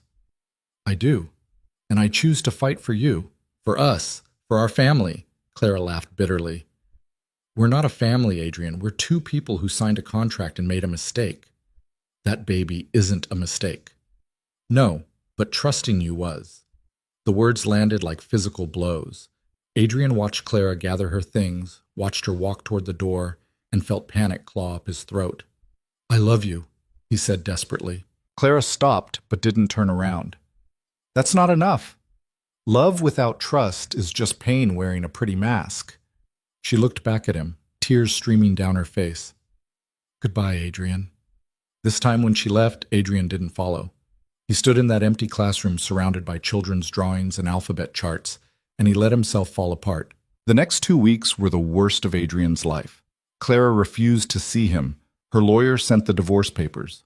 The media, having gotten bored with the cheating scandal, moved on to speculating about the divorce. Caldwell. Marriage over. Pregnant wife files for divorce. Sources: Adrian Caldwell, devastated by split. Adrian stopped reading the headlines, stopped going to the office. He gave Marcus power of attorney to handle the Ashford situation, criminal charges, civil suits, board removal. He didn't care as long as the man paid. None of it mattered without Clara. His grandmother's books sat on the shelf, mocking him with their wisdom about truth and honesty. He'd failed at both. Failed Clara, failed their unborn child, failed himself. On the 15th day, Clara's mother showed up at his door. Mrs. Bennet. Adrian looked terrible, and he knew it. Unshaven, hollow-eyed, wearing the same clothes he'd slept in. Is Clara okay? The baby? They're both fine, physically.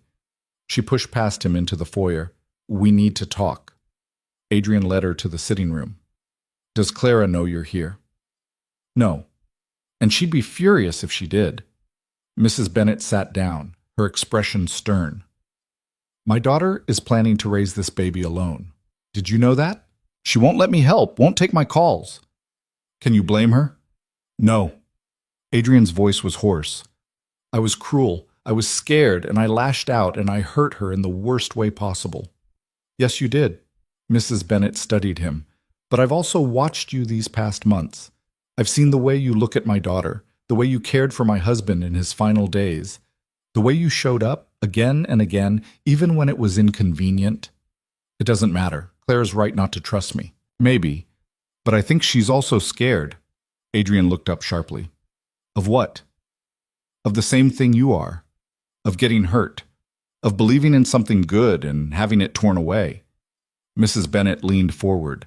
My daughter loved you, Adrian. Maybe still does, but she spent her whole life taking care of everyone else, making herself smaller so others could be bigger. And when she finally chose something for herself, chose you confirmed her worst fear. That she wasn't worth choosing back. Exactly. Mrs. Bennet's expression softened. I'm not here to tell you to give up. I'm here to tell you that if you want my daughter, you're going to have to prove it. Not with money or grand gestures, with patience, with consistency, with showing up even when she pushes you away. She won't see me. Then find another way. My daughter is stubborn, but she's not made of stone. Mrs. Bennet stood. And Adrian, that baby deserves a father. Don't let your fear rob them of that. After she left, Adrian sat in the silence of his empty house and thought about what she'd said. Patience, consistency, showing up. He could do that. He had to. Because losing Clara, losing their family, wasn't an option. Adrian started small. He didn't try to call or text knowing Clara would just ignore him. Instead, he sent letters. Real, handwritten letters delivered to her mother's apartment. The first one was short. Clara, I know you don't want to hear from me. I know I don't deserve your forgiveness, but I need you to know that I'm not giving up. On you, on us, on our family. I'm sorry. Those words aren't enough, but they're all I have right now. I love you. Adrian. He didn't expect a response. Didn't get one. The second letter came 3 days later. Clara, I've been thinking about what you said, about me not trusting anyone. You were right. I've spent my whole life believing that people only want something from me, that love is conditional. But you never asked for anything. You just gave. Your time, your kindness, your heart. And I was too broken to see it. I'm trying to fix that. Trying to be better. I don't know if I'll succeed, but I'm trying. Adrian. Still no response. He kept writing. Once a week at first, then twice, then every day. Letters about his day, about things that reminded him of her, about the life he hoped they could still build together. Clara, I went to the lake house today, stood on the deck where we first kissed. The trees are starting to bud. Spring is coming. I kept thinking about what you said that night, about the house breathing, about quiet being everything instead of nothing. I miss you. I miss your voice. I miss the way you laugh at my terrible cooking. I miss being close to someone who saw me, really saw me, and didn't run. I know I'm the one who ran. I know that. And I'm sorry. Adrian. On the 23rd letter, something changed. Adrian had just dropped off his daily note when Clara's mother opened the door. She reads them, Mrs. Bennet said quietly. Adrian's heart jumped. She does? Every single one. She cries, then she folds them up and puts them in a box in her closet. Mrs. Bennet paused. She's scared, Adrian. Scared to believe you've changed. Scared to trust that this is real. How do I prove it's real? Time. Consistency. Keep showing up. Keep being honest. She handed him a slip of paper. She has a doctor's appointment next Tuesday. Ultrasound. First one where they might be able to see the baby clearly. Adrian looked at the address. Why are you telling me this? Because that baby is half yours, and because my daughter needs to see that you're willing to fight for this family, even when it's hard. Mrs. Bennet's eyes were fierce. But if you hurt her again, I will personally make sure you regret it. Understood. Tuesday came. Adrian arrived at the doctor's office 30 minutes early, nervous and terrified and desperately hoping Clara wouldn't turn him away. When she walked in with her mother, she froze. "What are you doing here?" "I'm here for our baby's ultrasound." Adrian stood. "If you'll let me." Clara looked like she wanted to argue. Then her hand went to her stomach, now visibly rounded, and something in her expression crumbled. "Fine, but we're not doing this for us. We're doing it for the baby." "Whatever you need." The ultrasound room was small and clinical. The technician was cheerful in that forced way medical professionals had. Clara lay on the exam table, her shirt pushed up to reveal the small bump, while Adrian sat in a chair against the wall, giving her space. "This might be a little cold," the technician warned, squeezing gel onto Clara's stomach. Then the image appeared on the screen, fuzzy and gray and absolutely miraculous. "There's your baby," the technician said, pointing. "See the head? The arms and legs forming? And there's the heartbeat." The sound filled the room, fast and strong and real. Adrian stopped breathing. That was his child, his and Clara's. A tiny person who existed because of one night when grief and love had tangled together into something beautiful. "Everything looks healthy," the technician continued. "Good size for 16 weeks. Would you like to know the sex?" Clara looked at Adrian, really looked at him, for the first time in weeks. "Do you want to know?" she asked softly. "Only if you do." Clara turned back to the technician. "Yes, please." "Congratulations, you're having a boy." A son. They were having a son. Adrian felt tears streaming down his face and didn't care. He was going to be a father to a boy who would hopefully never know what it felt like to grow up lonely and unloved. Clara was crying too, her hand pressed to the screen like she could touch the baby through it. "He's perfect," she whispered. "He's ours." When the appointment ended and they stepped out into the waiting room, Clara's mother tactfully excused herself to make a phone call. Adrian and Clara stood in awkward silence. "Thank you for letting me be there," Adrian said finally. "You're his father. You have a right." "Do I have a right to talk to you? Really talk?" Clara sighed. "Adrian, please. Just coffee. 30 minutes. If you still want me to leave after that, I will." She looked exhausted, worn down. But finally she nodded. 30 minutes. They went to a small cafe a block away. Adrian ordered her herbal tea and a muffin, the only thing she'd been able to keep down, according to her mother's intelligence. "You've been talking to my mom," Clara observed. "Someone had to tell me how you were doing. You wouldn't. Because talking to you hurts." Adrian flinched but didn't deny it.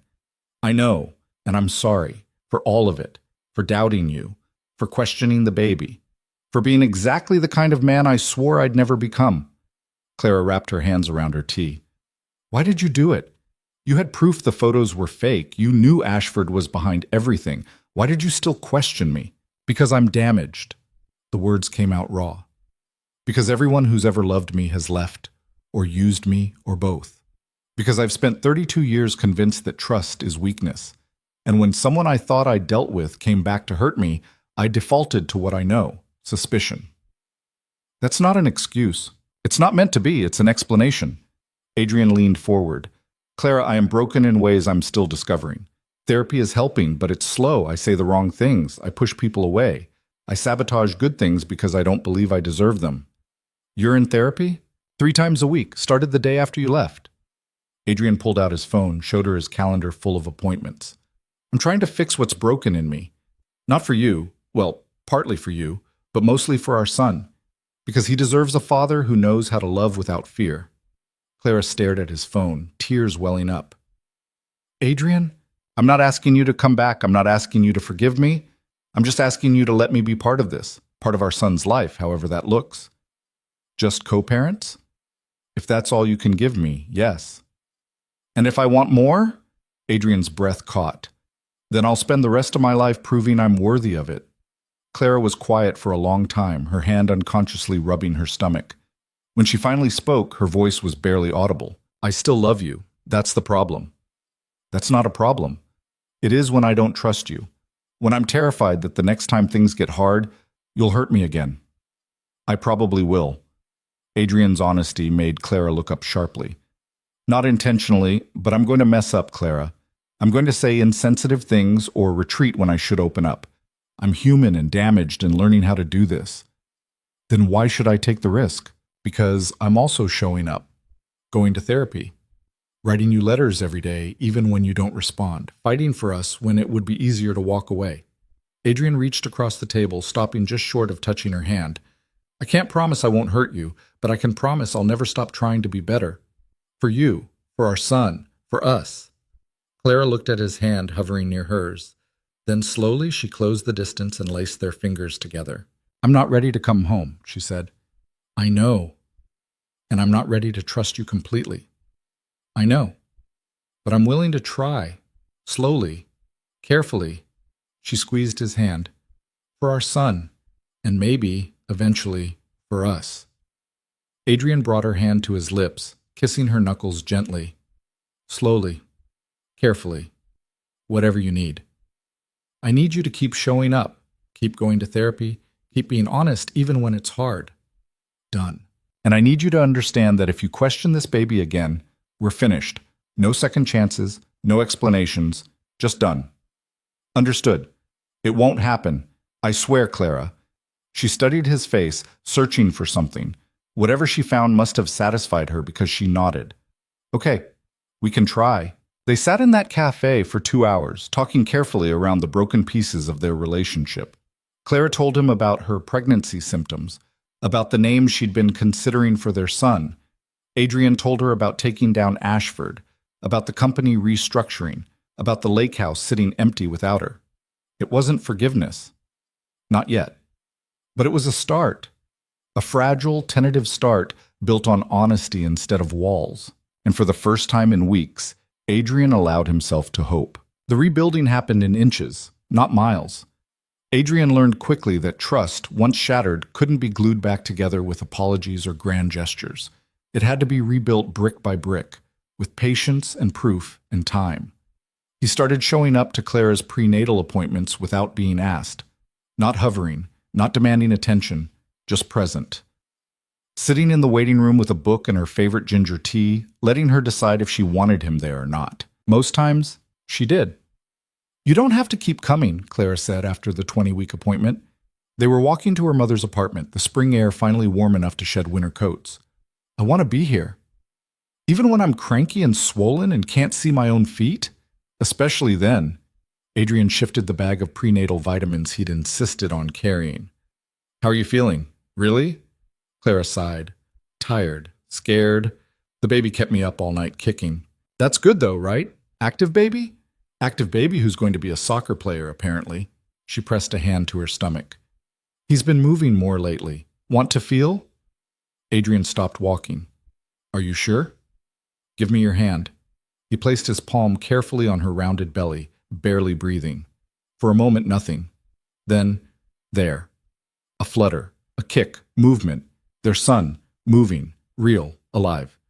That's incredible, Adrian whispered. Clara watched his face, something softening in her expression. He's strong, like his father.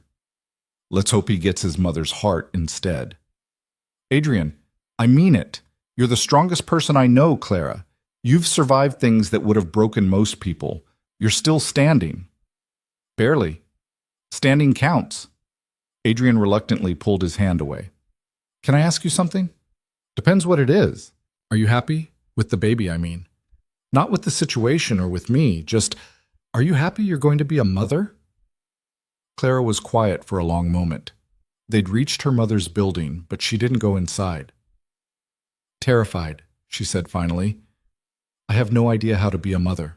My own mom worked all the time. My dad was sick. I don't have a blueprint for this. Neither do I. My father barely acknowledged I existed. Then we're both going into this blind. Maybe that's better. We get to figure it out together. Make our own blueprint. Adrian paused. And for what it's worth, I think you're going to be an incredible mother. You can't know that. I can. I've watched you with your students, the way you care about people, the way you show up even when it's hard. He smiled sadly. Our son is lucky to have you. Clara's eyes filled with tears. Damn hormones. I cry at everything now. That's okay, cry. I'll wait.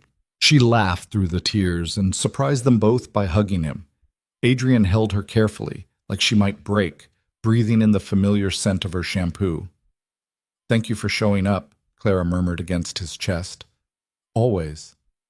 When she pulled back, there was something in her eyes that looked almost like hope. The next month passed in a careful dance. Adrian kept going to therapy, kept writing letters, kept showing up without expectations. Clara slowly let him back into her life in small increments. Coffee once a week became twice a week, became dinner at her mother's apartment where they'd planned for the baby. They picked out a crib together, argued about paint colors for the nursery, read baby books and panicked over every potential complication. "It says here that babies need tummy time," Clara read one evening. "What the hell is tummy time?" "How should I know? I'm as clueless as you are." "We're going to be terrible at this." "Probably. But at least we'll be terrible together." Clara looked up from the book. "Will we? Be together?" Adrian's heart seized. "Do you want to be?" "I don't know. Some days I think we can make this work. Other days I remember what you said and I can't breathe." "I'm sorry." "Stop apologizing. I know you're sorry, but sorry doesn't erase what happened." Clara set down the book. "I need to know you've actually changed, Adrian. Not just that you're trying, that you've actually done the work. What can I do to prove it?" "I don't know. Maybe nothing. Maybe time is the only proof that matters." It was frustrating and fair and exactly what Adrian deserved. So he kept showing up, kept being honest, kept trying to be the man Clara needed him to be. His therapist called it sitting with discomfort. Adrian called it torture, but he did it anyway. The turning point came in Clara's 7th month. She'd moved back to the Caldwell estate, not to Adrian's wing, but to a guest suite that had been converted into a temporary apartment. Close enough for safety, far enough for boundaries. Adrian came home from the office one evening to find her in the library, surrounded by half-packed boxes, crying. "Clara, what's wrong? Is it the baby?" "No, the baby's fine. I'm fine, and everything's fine except—" She gestured helplessly at the boxes. "I'm packing up my father's things. My mom asked me to go through his books, decide what to keep. And I found this." She held up a worn leather journal. His diary. From the year I was born. Clara's voice cracked. He wrote about being terrified, about not knowing how to be a father, about wondering if he was going to mess everything up. Adrian sat down beside her. Did he? Mess it up? No, he was wonderful. Not perfect, but wonderful. He showed up. He tried. He loved me even when he was exhausted and sick and overwhelmed. She looked at Adrian. He was scared, just like us. But he did it anyway. Where are you going with this? I'm going with... Clara took a shaky breath. I'm going with maybe being scared doesn't mean we're doomed. Maybe everyone is terrified when they become parents. Maybe the trying is what matters. You're talking about more than parenting, aren't you? I'm talking about us. She set down the journal. I've been holding on to what you said because it gave me permission to stay scared, to keep you at a distance, but that's not fair to either of us. Clara, you have every right. Let me finish. She turned to face him fully. What you said was cruel and unforgivable. It hurt me in ways I'm still processing, but I've also watched you these past 3 months. Showing up to appointments, going to therapy, being honest about your damage instead of hiding it. And I see someone trying, really trying. Adrian's throat was tight. I am. Every day. I know. And I think I'm ready to try too. Not to forget what happened, but to move forward anyway. Her hand found his. I'm ready to come home. Really come home. If you still want me. If I still... Adrian's laugh was half sob. Clara, I've wanted you home since the day you left, but I need you to be sure. I need to know you're not doing this just for the baby. I'm doing it for all of us. For the baby. For you. For me. She squeezed his hand. I love you, Adrian. I never stopped. And I'm tired of fighting it. I love you too. So much it terrifies me. Good. Be terrified with me. Adrian pulled her into his arms, careful of her swollen belly, and kissed her like he'd been dying to for months. Clara kissed him back with equal desperation, her hands fisting in his shirt. I missed you, he murmured against her mouth. I missed you too. Your terrible cooking, your stupid perfect jawline. All of it. My jawline isn't stupid. It absolutely is. No one should look that good when they're being an idiot. Adrian laughed and kissed her again. Move into my room. Tonight. No more separate wings. Bossy. Desperate. There's a difference. Clara pretended to consider it. I'll move in on one condition. Anything. You have to assemble the crib. I've been staring at those instructions for a week, and I'm pretty sure they're in a foreign language. Deal. That night, Clara moved her things back into the master bedroom. It felt significant and terrifying and exactly right. They lay in bed together, Clara's back pressed against Adrian's chest, his hand splayed across her belly. He's kicking, Adrian said with wonder. He does that now, constantly. I think he's training for a marathon in there. What should we name him? They'd been avoiding the question for months, both too superstitious to commit. Clara was quiet for a moment. What about James, after my father? James Caldwell. Adrian tested the name. I like it. James Henry Caldwell?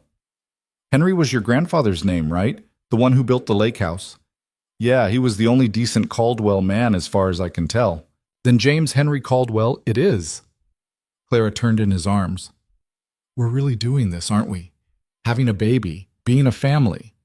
Terrifying, right? Completely. She kissed him softly. I wouldn't want to do it with anyone else. The final 2 months of Clara's pregnancy passed in a blur of last-minute preparations and growing panic. The nursery got painted a soft blue-gray. The crib got assembled after Adrian nearly threw the instructions out the window. Baby clothes appeared in alarming quantities, courtesy of Clara's mother and sister. Adrian's board meetings became secondary to Lama's classes. Company emergencies got delegated so he could be home for Clara's increasingly frequent contractions. False labor, the doctor assured them, at 36 weeks. But the baby could come any time now. Any time turned out to be 2 weeks later, at 3 a.m, when Clara's water broke all over their bedroom floor. Adrian? She shook him awake. Adrian, wake up. What's wrong? My water just broke. We need to go, now. Adrian shot out of bed like he'd been electrocuted. Okay. Hospital bag. Where's the hospital bag? Front closet. Where it's been for 3 weeks. Right. Closet. I'll get it. He ran into the closet door. Ow! Okay, getting the bag. Clara would have laughed if she wasn't having a contraction. Adrian, breathe. You breathe, I'll panic. That's not how this works. But somehow they made it to the car. Made it to the hospital. Made it to the labor and delivery room where Clara was hooked up to monitors and told she was already 5 centimeters dilated. 5 centimeters? Clara gripped Adrian's hand. How long until 10? Everyone's different, the nurse said cheerfully. Could be hours, could be minutes. It turned out to be hours. Long, painful hours where Clara cursed and cried and crushed Adrian's hand so hard he lost feeling in 3 fingers. I can't do this, she gasped during a particularly bad contraction. Yes, you can. No, I really can't. This was a mistake. Let's just keep him in there forever. That's not medically viable. I don't care, I'm done. I want an epidural. Where's the epidural? On the way. Just breathe, sweetheart. Don't tell me to breathe. You breathe. You do this. But she clung to his hand anyway, and Adrian stayed right there, murmuring encouragement and letting her break every bone in his hand if it helped. The epidural helped. Claire relaxed for the first time in hours, exhausted, but no longer in agony. Better? Adrian asked. So much better. I might actually survive this. You're doing amazing. I'm a mess. An amazing mess. He kissed her sweaty forehead. I love you. Even when I'm screaming at you? Especially then. They waited together, talking quietly, trying to distract Clara from the pressure building in her body. Adrian told her about the nursery one more time, about all the books they'd bought, about how completely unprepared and terrified he was. You're going to be a great father, Clara said. You can't know that. I can. Because you're here. Because you chose to be here even when I pushed you away. Because you're trying to be better than your father was. What if I'm not? What if I mess him up the way I was messed up? Then we'll get him therapy, and we'll love him anyway. That's all we can do, Adrian. Love him and try our best. At 7 centimeters, Clara's mother arrived. At 8, her sister. At 9, the doctor came in and said it was time to push. I'm not ready, Clara said. You are, Adrian said firmly. We are. Pushing was hell. Clara had thought the contractions were bad, but this was something else entirely. Pain and pressure and the overwhelming urge to give up. But every time she faltered, Adrian was there. You've got this. One more push. I hate you. I know, push anyway. This is your fault. Completely my fault. Keep pushing. If we do this again, you're carrying the baby. Deal. Now push, Clara. And she did. Again and again, drawing on reserves of strength she didn't know she had. Until finally, after what felt like forever, the doctor said, I can see the head. One more big push. Clara pushed with everything she had left. And then the world shifted. A cry. Small and angry and absolutely perfect. It's a boy, the doctor announced, placing a squirming, bloody, beautiful baby on Clara's chest. James Henry Caldwell, weighing 7 pounds 4 ounces, entered the world screaming his displeasure at 3:47 in the afternoon. Clara burst into tears. Adrian did too, his hand covering hers where it pressed against their son's tiny back. He's perfect, Clara sobbed. He's ours, Adrian whispered. James stopped crying and blinked up at them with dark, unfocused eyes. His tiny fist wrapped around Adrian's finger with surprising strength. And in that moment, everything else fell away. The pain, the fear, the mistakes. None of it mattered. All that mattered was this tiny person who existed because 2 damaged people had found each other in the dark and decided to try anyway. After the nurses cleaned James up and Clara was settled, Adrian sat in the chair beside her bed, his son cradled carefully in his arms. I don't know what I'm doing, he admitted. Neither do I. What if I drop him? You won't drop him. What if he hates me? Clara reached over and touched Adrian's face. He won't hate you. You're his father, and you're going to love him so fiercely that he'll never doubt it for a second. Adrian looked down at James, who was sleeping peacefully, tiny mouth working in his sleep. I'm going to mess this up sometimes, he said quietly. We both will. But I'm going to try. Every single day I'm going to try to be the father he deserves. I know, that's why I trust you. The words hit Adrian like a gift. Trust. After everything, Clara trusted him again. I'm going to spend the rest of my life earning that, he said. Good, Clara yawned. Now hand me our son before I fall asleep and miss more of this. Adrian placed James carefully in Clara's arms and watched her cradle him, both of them looking exhausted and beautiful and perfect. His family. Not the family he'd been born into, cold and distant and transactional, but the family he'd chosen, the family he'd fought for, the family he'd almost destroyed and somehow gotten a second chance with, the family he'd protect with everything he had. 3 days later, they brought James home to the Caldwell estate. The nursery was ready, the baby gear all in place, and Adrian had taken the next month off work entirely. You're going to be sick of us by week 2, Clara said as Adrian carried the car seat into the house. Impossible. You say that now. Wait until he's crying at 2 a.m. and you're sleep-deprived and delirious. Then we'll be sleep-deprived and delirious together. The first week was chaos. James had his days and nights confused, meaning he slept peacefully all day and screamed from midnight to dawn. Clara was recovering from delivery and trying to figure out breastfeeding. Adrian was trying to change diapers without disaster and mostly failing. I think I put it on backward, he said, staring at the diaper situation in confusion. How do you put a diaper on backward? I don't know, but I did it. Clara laughed so hard she cried, and James wailed his displeasure, and Adrian fumbled through fixing the diaper while making faces at his son. We're terrible at this, Clara said. We're learning. Is there a difference? Not really, but slowly, painfully, they figured it out. Feeding schedules, sleep schedules. The particular cry that meant hungry versus tired versus just generally annoyed with the world. Adrian discovered he was actually good at the 3 a.m. shift. He'd rock James in the nursery, talking to him about completely inappropriate topics like quarterly earnings and board politics, until the baby fell back asleep. Clara discovered she was better with less sleep than she'd thought. She'd feed James while reading baby development books, trying to stay one chapter ahead of whatever milestone was coming next. Together, they discovered that parenting was nothing like they'd expected. It was harder and messier and more beautiful than any book could explain.